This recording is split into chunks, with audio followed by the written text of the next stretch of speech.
नमस्कार भक्तजन। आध्यात्मिक कहानी के इस कड़ी में प्रस्तुत है गजेंद्र मोक्ष। क्षीर सागर में त्रिकुट नाम का एक प्रसिद्ध सुंदर एवं श्रेष्ठ पर्वत था। 10,000 योजन की ऊंचाई, लंबाई व चौड़ाई वाले उस पर्वत की लोहे, चांदी व सोने की 3 शिखरों की छटा से समुद्र, दिशाएं व आकाश जगमगाते रहते थे। विविध जाति के वृक्षों, लताओं व झाड़ियों से सुशोभित व पर्वत झरनों की झरझर से सदा गुंजायमान रहता। उसकी कंदराएं में सिद्ध, चारण, गंधर्व, विद्याधर, नाग, किन्नर और अप्सराएं आदि विहार करने के लिए प्रायः बने रही रहते थे। पर्वत की तलहटी में तरह तरह के जंगली जानवरों व मधुर कंठों से चहकते पक्षियों का बसेरा था। वहाँ के निर्मल जल के सरोवरों में जब देवंगनाएं स्नान करती थी तो वह जल और भी सुगंधित हो जाता। इसी पर्वत की तराई में भगवान वरुण का एक उद्यान था, ऋतुमान, जिसमें मंदार, पारिजात, गुलाब, अशोक, आम, खजूर, चंदन, अर्जुन, बरगद व अनेकों प्रकार के दिव्य वृक्ष थे, जो सदा फलों व फूलों से झूलते ही रहते। यही उद्यान में एक बड़ा भारी सरोवर था, जिसमें सुनहरे कमल खिल रहे थे।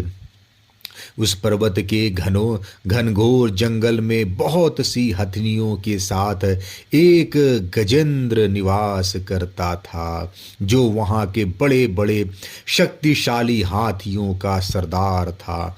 एक बार वह पर्वत पर अपनी हथनियों के साथ बांस तथा बड़ी बड़ी झाड़ियों को रौंदता हुआ विचर रहा था। उसकी गंध मात्र से सिंह, गैंडे आदि हिंसक पशु डर कर भाग जा रहे थे, और उसकी कृपा से भेड़िए, सुअर, कुत्ते, बंदर, खरगोश आदि सब निर्भय विचरण कर रहे थे। गज भरी धूप में प्यास से व्याकुल हो अपने छोटे बच्चों, हाथियों व हथनियों के साथ उस सुगंधित सरोवर की ओर चल पड़ा। सभी ने पहले तो सरोवर के जल में स्नान किया, बाद में जल क्रीड़ा करने लगे। गजेंद्र गृहस्थ पुरुषों की तरह मोहग्रस्त होकर अपनी सूंड से जल की फुहारें छोड़कर हथनियों व बच्चों को नहलाने लगा। वह उनके मुंह में सूंड डालकर जल पिलाने लगा। भगवान की माया से मोहित हुए उन्मत्त गजेंद्र को यह ज्ञात ही नहीं था कि उसके सिर पर बहुत बड़ी विपत्ति मंडरा रही है। ठीक उसी समय प्रारब्ध की प्रेरणा से एक बलवान ग्राह मगरमच्छ ने क्रोध में भरकर उसका पैर पकड़ लिया। गज ने अपने को छुड़ाने की बहुत चेष्टा की, परंतु सब व्यर्थ हो गई।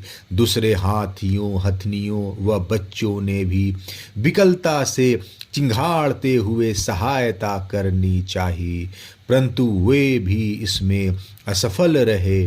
कभी गज ग्राह को बाहर खींच लाता तो कभी ग्राह उसे अंदर को खींच ले जाता। गजेंद्र व ग्राह अपनी पूरी शक्ति लगाकर लगातार 1,000 साल तक लड़ते रहे।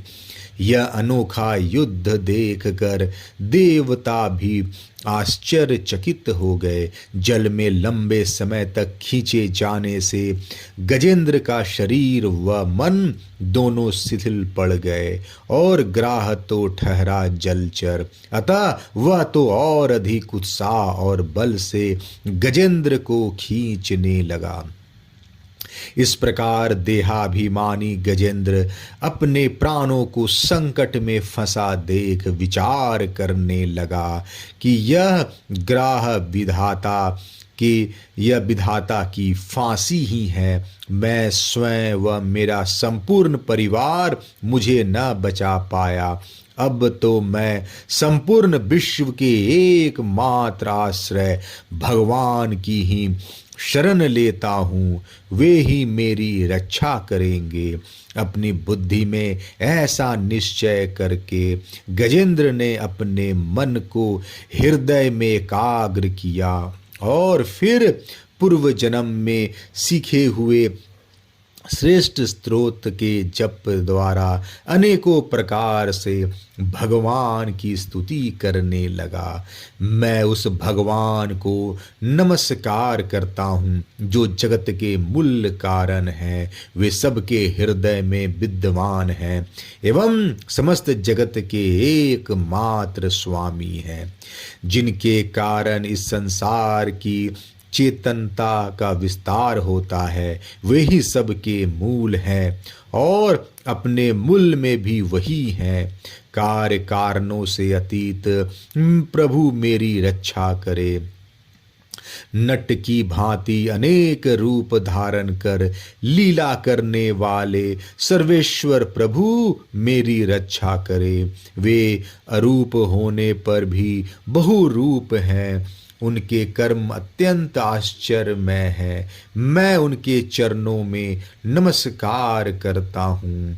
स्वयं प्रकाश सबके साक्षी परमात्मा को मैं नमस्कार करता हूँ।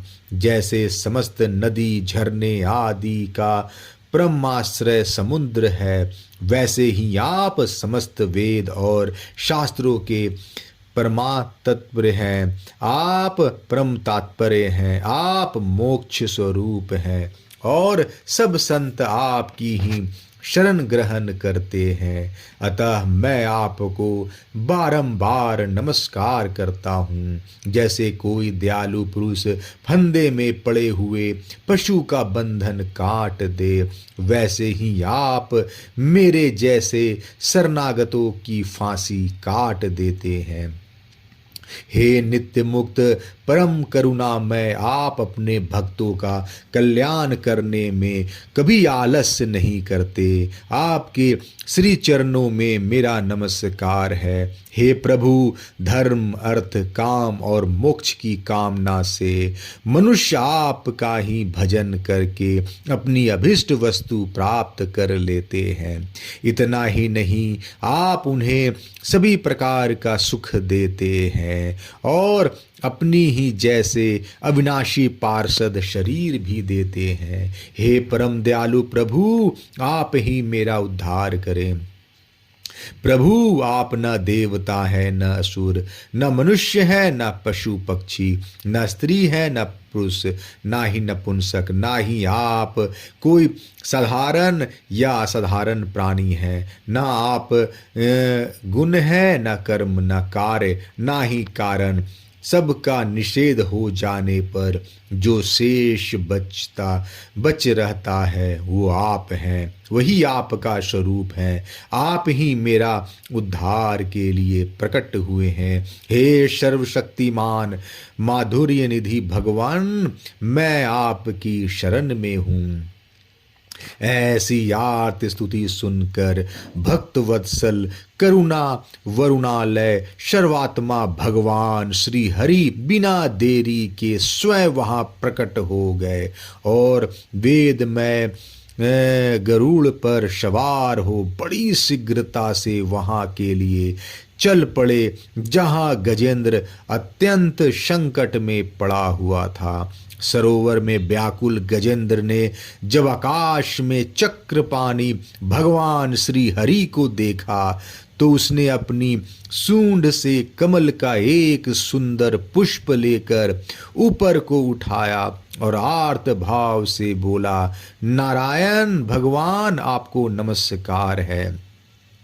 भक्त वत्सल प्रभु गरुड़ को एक बारगी छोड़कर कूद पड़े और कृपा करके गजेंद्र के साथ ही ग्राह को भी बड़ी शीघ्रता से सरोवर से बाहर निकाल लाए। फिर भगवान श्री हरि ने चक्र से ग्राह का मुंह फाड़ डाला और गजेंद्र को छुड़ा डाला। उस समय सभी देवता भगवान की प्रशंसा करने लगे तथा उनके ऊपर फूलों की वर्षा करने लगे। इधर वह ग्राह तुरंत ही परम आश्चर्य में दिव्य शरीर से संपन्न हो गया। यह ग्राह पूर्व जन्म में हु नाम का एक श्रेष्ठ गंधर्व था। देवताओं के शाप से उसे यह गति प्राप्त हुई थी। उसने सर्वेश्वर भगवान के चरणों में प्रणाम किया। तत्पश्चात वह देवताओं के शाप से उसने सर्वेश्वर भगवान के चरणों में प्रणाम किया। तत्पश्चात वह भगवान के सुयश का गान करता हुआ उनकी परिक्रमा कर अपने लोक चला गया। श्री भगवान के कृपापूर्ण स्पर्श से उसके ताप पाप सब नष्ट हो गए और वह उसे उत्तम गति प्राप्त हुई। गजेंद्र जो पूर्व जन्म में द्रविड़ देश के पांड्यवंशी राजा इंद्रधुमन थे, भक्ति में संलग्न हो अगस्त ऋषि को प्रणाम न करने के कारण ऋषि के शाप से शापित हो उन्हें हाथी की योनि मिली थी।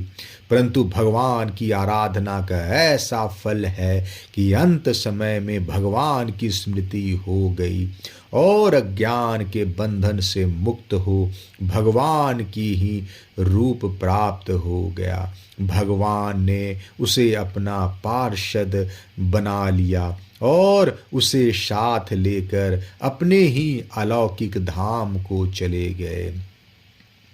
यह प्रसंग सुनने वालों के कलिमल और दुख स्वप्न को मिटाने वाला, यश उन्नति तथा स्वर्ग को देने वाला है। भगवान ने कहा, प्यारे गजेंद्र, जो लोग ब्रह्म मुहूर्त में जागकर तुम्हारे द्वारा की हुई स्तुति से मेरा स्तवन करेंगे, उनकी मृत्यु के समय मैं उन्हें निर्मल बुद्धि का दान दूंगा। बोलिए भगवान की जय। भक्त वत्सल भगवान की जय। हरि की जय।